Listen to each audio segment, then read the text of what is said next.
मन्दिरतिर लागेँ है। मन्दिरमा आज भजन कीर्तन छ अरे हाम्रो विद्यालय टोलमा। त्यता जाँदैछु है। आज लास्ट गर्मी छ,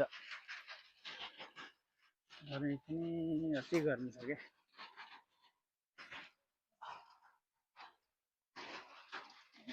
हाम्रो बाटो यस्तो बनाइसकेको छ बाटो जाँदैछौँ। भजन सुरु भयो, जाँदा त टाइम त लाग्छ।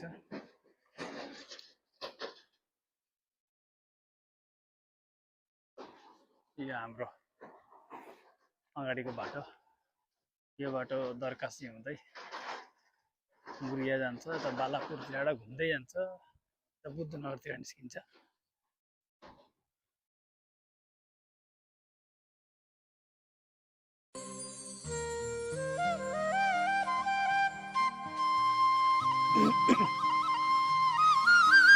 गाउँ पाकिसकेर त गाउँ खान्छ।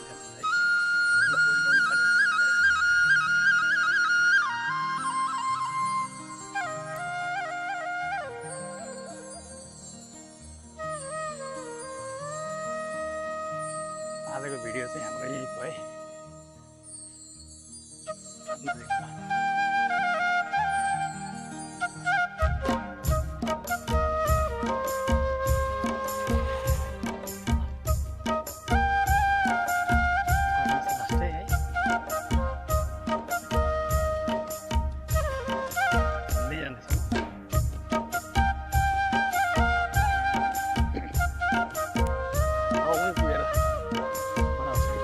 आगे फुल देखेर फेरि भिडियो बनाउनु मन लाग्यो है।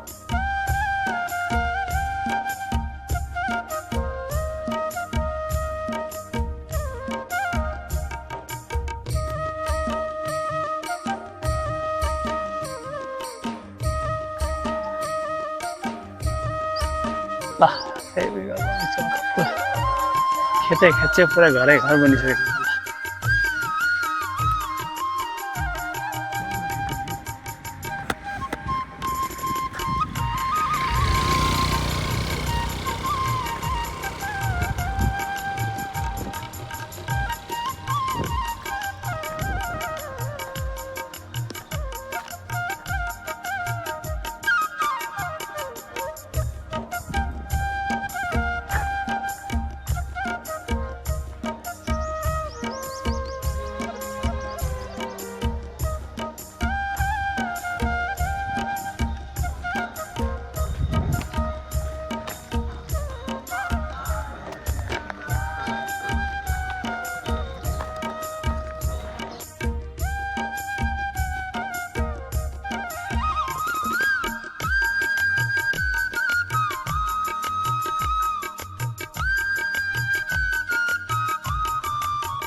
ल साथीहरु, म अब आइपुगेँ है, मन्दिर निकै आइपुगेँ। अब भजनको भिडियो बनाउँछु है। अब हेर्दै गर्नु है भजन कीर्तन।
यो खास गरी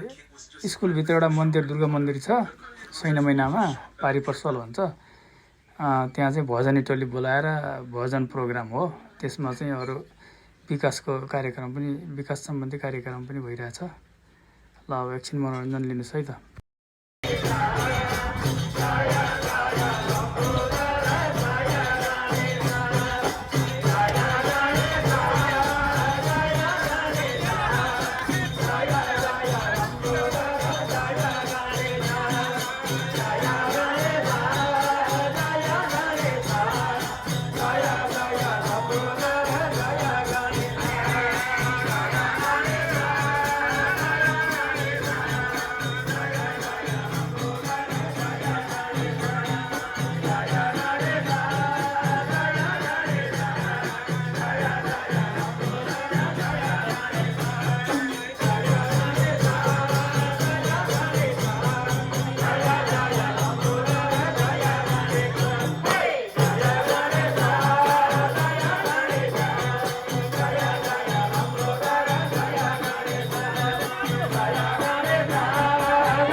धन्यवाद हाम्रो सैन महिना 3 र 4 को आज आरती भजन समूहलाई उहाँहरूले आरतीद्वारा आजको कार्यक्रमलाई अगाडि बढाइदिनु भएको छ त्यसैले उहाँहरूको भजनलाई जोरदार तालीले सम्मान गरिदिनु म हार्दिक अनुरोध गर्न चाहन्छु यसै बीचमा मैले आसन ग्रहणको लागि हाम्रा श्री नवदुर्गा भवानी शैलपुत्री शक्तिपीठका अध्यक्ष श्री कृष्णप्रसाद पौडेलज्यूलाई म अतिथिको रूपमा आसन ग्रहण गरिदिनु हार्दिक अनुरोध गर्न चाहन्छु त्यसैगरी म राधाकृष्ण भजन कीर्तन समूह सैन महिना 7 को सम्पूर्ण टिमलाई परिचित भएर आफ्नो ठाउँमा आसन ग्रहण गरिदिनु म हार्दिक अनुरोध गर्न चाहन्छु र म यहाँ उपस्थित हुनुभएका सम्पूर्ण आदरणीय भक्तजनहरू हामी हिन्दू धर्म मान्नेहरू हिन्दू धर्मको रक्षाको लागि केही न केही कार्यक्रमद्वारा हामीले सैन महिनामा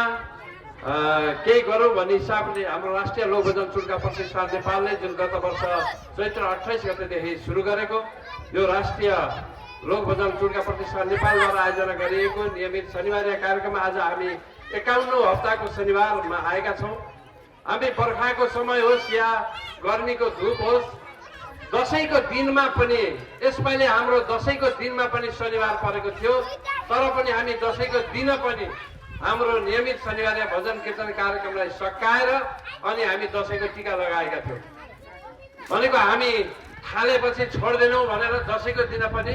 हामीले यो कार्यक्रमलाई विस्थापित हुन दिएनौँ निरन्तर चलाइराख्यौँ असारको 15 मा पनि हामी कार्यक्रम सम्पन्न गर्यौँ चाहे जाडो होस् चाहे गर्मी होस् चाहे जस्तो सुकै समय आए पनि हामी थोरै धेरै हुन सक्छौँ तर कार्यक्रमलाई हामी निरन्तर चलाएका छौँ यो एउटा गर्वको कुरा छ हामी सैन महिनावासी नेपाल अधिराज्यमै भजन कीर्तनको नामद्वारा परिचित हुन सफल भएका छौँ नेपालमै उत्कृष्ट हुनेमा सैन महिना नगरपालिका अहिलेसम्मको इतिहासमा सैन महिनाले आफ्नो नाम राख्न सफल भएको छ र आगामी दिनमा पनि यो कुरालाई हाम्रो सैन महिना नगरपालिकाको पनि ठुलो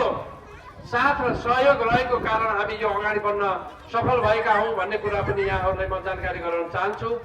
अब आगामी दिनमा राष्ट्रिय स्तरको भजन प्रतियोगिता हुँदैछ पोखरामा यही वैशाखको 17 गतेदेखि फेरि राष्ट्रिय स्तरको भजन प्रतियोगिता हुँदैछ उक्त कार्यक्रमको धनराशि 3,55,555 दोस्रो पुरस्कार 2,55,555 तेस्रो पुरस्कार 1,55,555 र सहभागी टिमले जिल्लाभन्दा बाहिरकोले 13,000 रुपियाँ यातायात खर्च अनिवार्य पाउँछ त्यो खालको सुविधा सहितको पोखरामा राष्ट्रिय स्तरको भजन प्रतियोगिता हुँदैछ र साथै काठमाडौँमा पनि हाम्रो स्वर्गीय पण्डित नारायण पोखरेलको स्मृतिमा नारायण पोखरेल प्रतिष्ठानमा पनि फेरि राष्ट्रिय स्तरकै भजन प्रतियोगिता हुँदैछ। त्यहाँ पनि हाम्रो 6 महिनाको उपस्थिति रहनेछ र पोखरामा पनि रहने कुरा यहाँलाई जानकारी गराउँदै मैले नेपाल अधिराज्यमा अहिलेसम्म आफ्नो पहिचान बनाउन सफल रहेको 6 महिना नगरपालिकालाई भोलिका दिनमा पनि अझै निखार्त जाँदै गर्दा हामी राष्ट्रिय स्तरमा कहिल्यै पनि पछि नपर्ने गरी अगाडि बढ्नेछौँ भन्ने कुरा हाम्रा अग्रजहरूले हामीलाई दिनुभएको साथ र सहयोग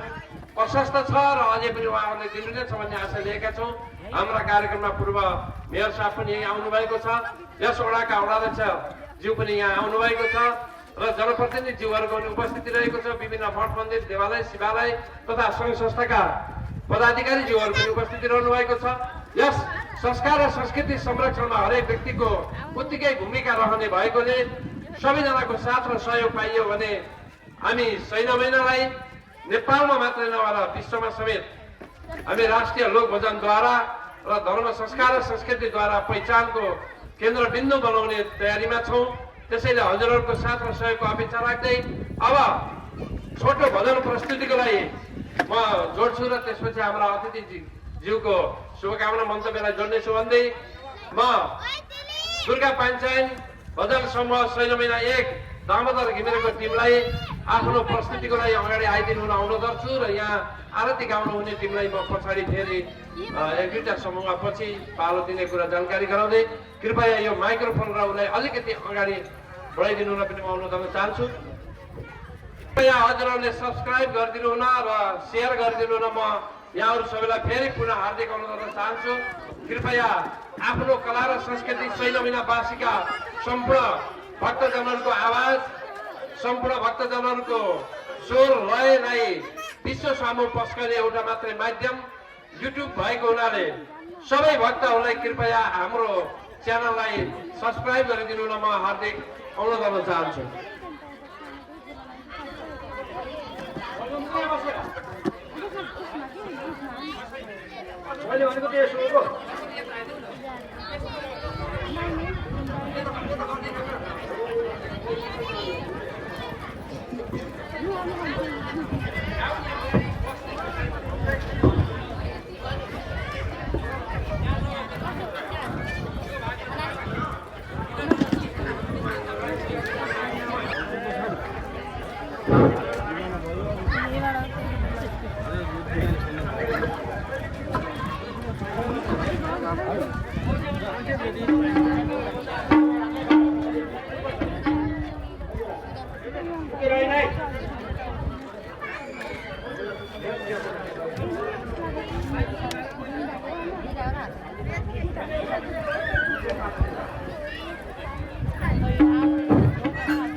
मंगलम भगवान विष्णु मंगलम गुरुराधर मंगलम पुंडरीकाक्ष मंगलाय तनोहरि कर्पूर गौरम करुणावतारम संसार सारम भुजगेन्द्रहारम सदा वसंतम हृदयारविंदे भवम भवानी सहित नमामि। हे रामे पुरुषोत्तमे नरहरे नारायण केशवे गोविंद गरुड़ध्वजे गुणनिधे दामोदरे माधवे हे कृष्णे कमलापते यशुपते सीतापते श्रीपते वैकुंठाधिपते चराचरपते लक्ष्मीपते पाहि मां। या करो राम तपोवनादिगमनं महत्तमिव कंचनं वैदेही हरणं जटायुमरणं सुग्रीव संभाषणं बालीकेशवं समुद्रतरणं शङ्कापुरीदाहनं वाचाद्रावणकुम्भकर्णहननं वेदात्मि रामायणम्। असली कौशल मंदिर नाम विष्णु बनायो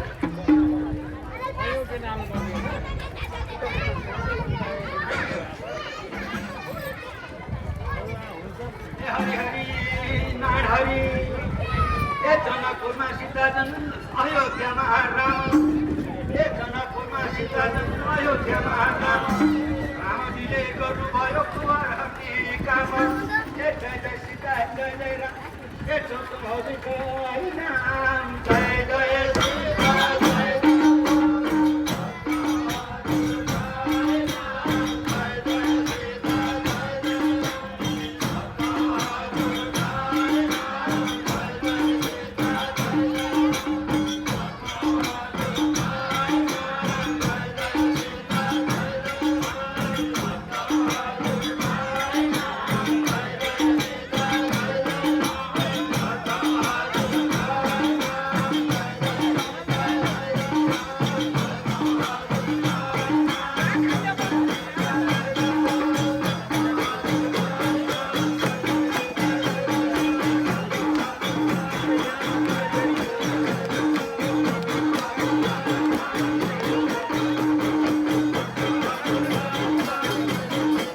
लक्ष्मीनारायण भगवानको सम्पूर्ण भक्तजनहरूको आजको आनन्दको हर हर हर महादेव। यस सीता मानव भनेर विश्वामित्र गए, यस सीता मानव भनेर विश्वामित्र गए। रामलाई सीता दिन्छु भनी ए जनक तयार भए लैजाऊ सीता केवल भाजौ सेवा धानो लैजाऊ सीता केवल भाजौ सेवा धानो लैजाऊ सीता केवल भाजौ सेवा धानो लैजाऊ सीता केवल भाजौ सेवा धानो लैजाऊ सीता केवल भाजौ सेवा धानो लैजाऊ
फिर भगवान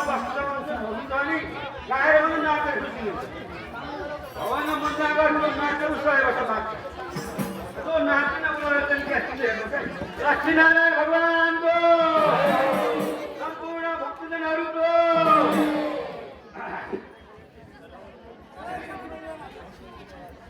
ए हरि हरि नारायण हरि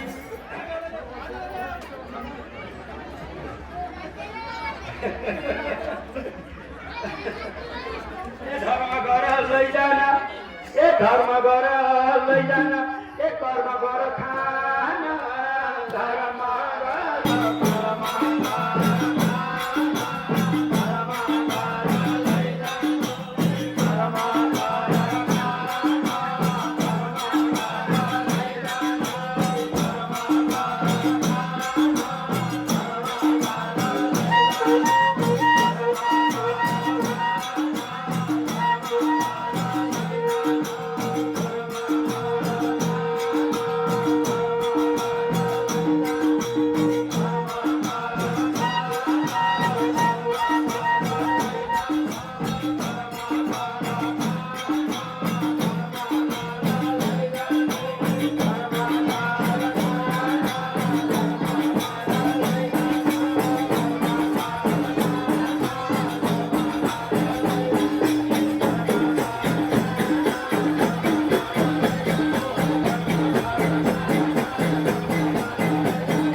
घरको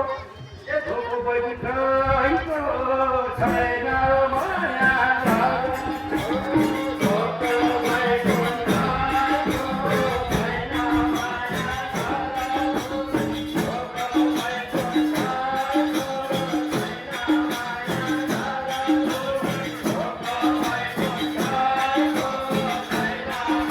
लय छ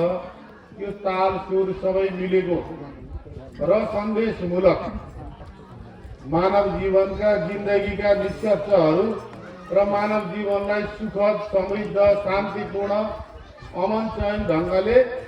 एउटा सुसंस्कृत समाजमा कसरी जीवनयापन गर्ने त्यो गर्नलाई कसरी सजिलो हुन्छ भन्ने जीवनका सारहरू त्यसका निष्कर्षहरू समेटिएका भजनका टुक्राहरूले मनोरञ्जन मात्रै होइन यसले एउटा मानव जीवनयापनलाई शान्तिसँग बाँच्ने सुखसँग बाँच्ने सन्देश पनि प्रवाह गरेको हुन्छ। यो भित्रको हाम्रो सन्देशलाई बुझ्न सक्यौँ भने